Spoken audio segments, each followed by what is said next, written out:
Mais do que nunca, da nossa mocidade. O título dele é Águas Profundas. Em alguns momentos na palavra, o Espírito Santo de Deus é comparado à água. A presença de Deus é comparada à água, porque a água limpa, a água ela mata a sede, a água ela é extremamente importante para a sobrevivência do ser humano. E essa música ela fala sobre mergulhar, sobre nadar nas águas, e que você possa, a partir de hoje, todos os dias na sua vida, mergulhar nas águas do Espírito Santo de Deus, ouvir a palavra, meditar naquilo que Deus tem para o seu coração, para que você possa crescer espiritualmente, para que você possa crescer como pessoa, para que quanto mais o tempo passe, você se aprofunde mais na presença de Deus, conheça mais dele e vá se tornando mais parecido com Jesus Cristo. Amém? Tem um trecho da música que é um o-o. Nesse o-o, a gente vai fazer um gesto que faz parte do bordão, faz parte da nossa frase dos jovens, que é o tá junto, tá junto. Isso significa estar junto em todo momento, em todo tempo, nas situações boas, nas situações ruins, nunca abandonar um ao outro.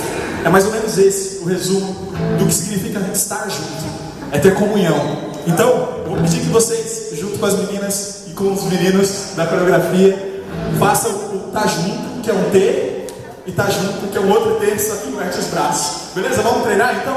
Tá junto, tá junto. Beleza? Tá junto, tá junto. Fechado? Vamos começar com bastante palmas, com alegria, que o nosso Deus merece.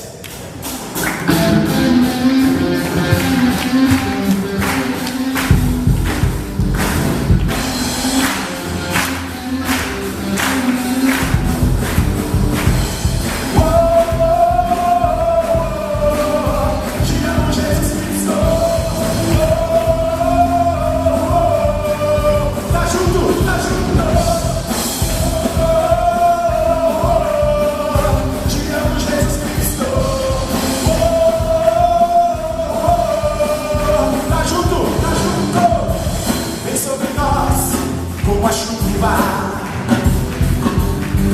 faça as águas subirem neste lugar.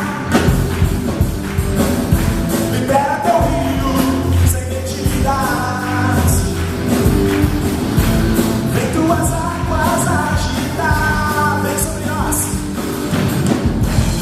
sobre nós, como a chuva.